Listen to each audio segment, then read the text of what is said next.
So let's get started here. I'm going to jump right into this and we're going to do some customization, just kind of show you the basics.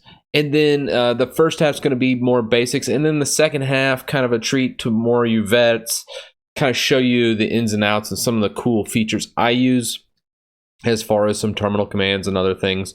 But I'm going to try and keep that section a little short, about 2 minutes. And then this beginning section is going to be about 5 minutes, so you might skip ahead if you want to go ahead and just hit the advanced stuff and not see the basics.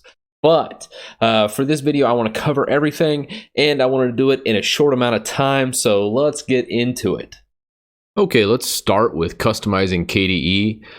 We'll launch into the system settings first, but before I do that, I want to show you a hotkey. If you hold Alt and hit space, it pulls up this quick set, and you can actually type system settings or whatnot. Anything with system in the title will pop in here. So we'll go ahead and click system settings, and this will actually pull right here.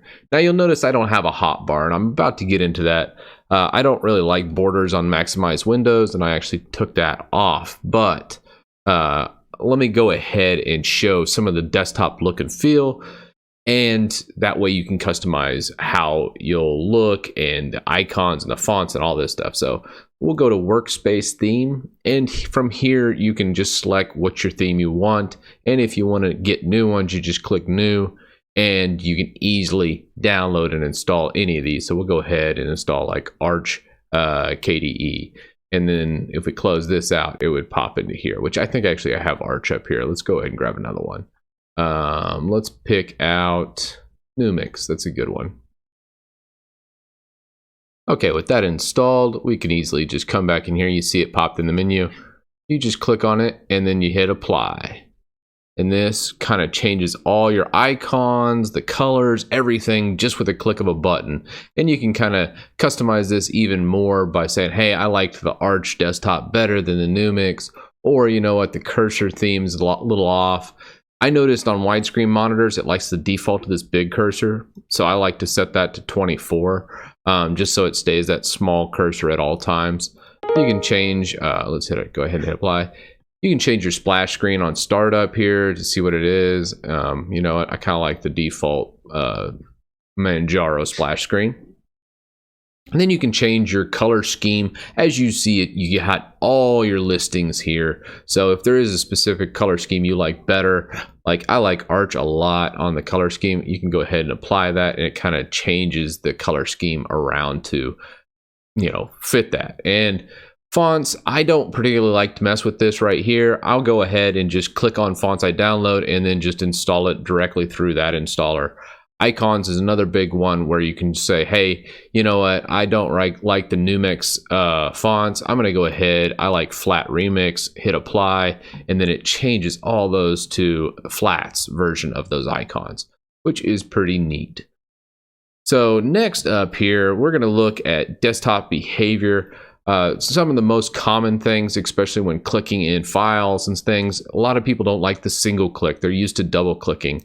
I'm being one of them. I'm going to hit double click, and that when I pull up my file explorer, which I went ahead and bound that to super F, but you can do whatever. And now you can double click, where a single click just highlights, and then you can just choose what you want to do here.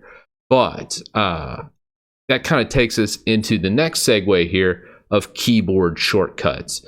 This is probably the most powerful thing, is you have to set shortcuts to really do it. I like to just go down to global shortcuts right here at the top. I don't really mess with any of these.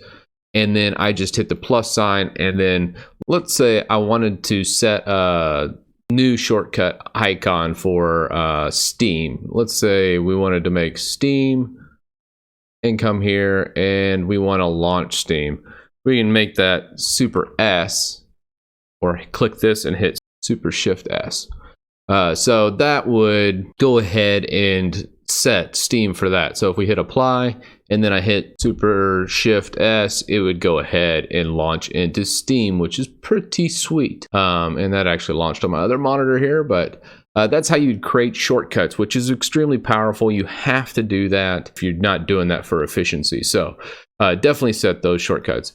As far as startup, And I like to go into auto start just to see what's happening, and you can kind of see what's taken off when it goes. I'm launching my Dropbox and then this program here, which I can go ahead and just disable that. I don't really use that much, where I can launch into that independently. But those are the basic shortcut and configuration options for this. One other thing I will mention is network configuration. All of it's kind of in this panel, which is really nice. You know, you can set your monitor, everything's here. Once you get all those set, you just go ahead and leave it be and you're good. So let me go ahead and close out of this. From here, one other thing I want to talk about is widgets and paneling. All this nice icons and stuff down here, you can actually add widgets and adjust the paneling too. So let's go ahead and add widgets. And, you know, let's say we want to see a calculator on the desktop that we use, and we can click that and then do our calculations, which would be kind of neat. Or if you want to do clipboard, and you can go click clipboard here and you can see what my last clipboards were. And just as easily with this tool open, we can just right click and delete anything that we want. As far as putting disk quotas, you can actually drag it to the panel down here and you can actually see what you need. So other than that, you can also, like, let's say you're constantly switching your displays, you can go ahead and change that and put it here as well if that was your thing, which you'd have to be, you know, avid displayer or presenter. Let's say you have this on a laptop, that would be a really useful button. And then, you know, you can do folder views. You know, let's say you wanted to configure this folder view to display, let's say my home folder would probably be a better place. And then I can hit apply and see what all is in my home folder, which is pretty cool. So you can actually make little tiles here and be good. So a couple other advanced tips I wanted to show you guys real fast. One, you'll probably notice the maximize window. You see how it has the decorations, and I go maximize and it kind of just hides it. Well, I can actually edit this file. It's under .config on your home folder, kwinrc, and add this BorderlessMaximized window right here. You can append this to the bottom of the file, or right here is fine as well. And this will basically give this effect. Now, to move this window, you just hold Alt and then just drag with your mouse. And then you get that functionality. I really enjoy that. It gives you much more screen real estate, which is pretty awesome. Other tools and things that must be done on startup, which is also very easy to do, is you pull up your menu here and just go default applications. This is really nice because I don't like many of the default applications that KDE provides. I don't use an email client. I do everything through the web. For my file manager, I actually use Nautilus, which is listed as files here instead of Dolphin. I do this because I like a lot of other plugins and integrations such as Dropbox, Terminal. If you've seen my file manager, let me pull it up. You'll see I have a little terminal wherever I'm at. So if I'm in here, I can go, hey, what's that look like? And it easily has everything, so I can run terminal commands no matter where I'm at. Nice little feature of Nautilus plugin.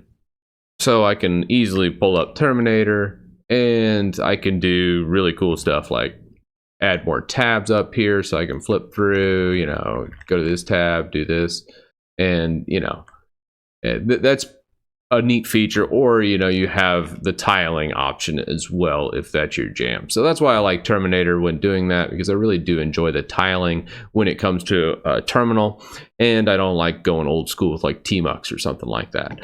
So with that done, I also changed my web browser to Google Chrome. Sorry guys, I still haven't switched. I eventually will one day switch over to Chromium, but that is not today.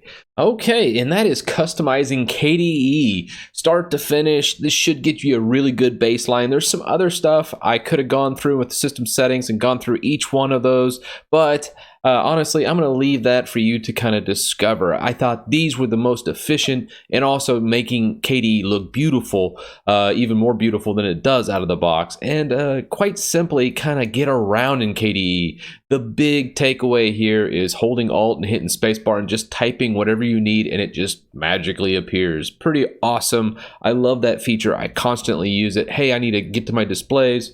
Alt space, displays, it pulls up. I don't have to worry about anything. But that is customizing KDE in a nutshell. I hope you enjoyed it, and I'll see you on the next video.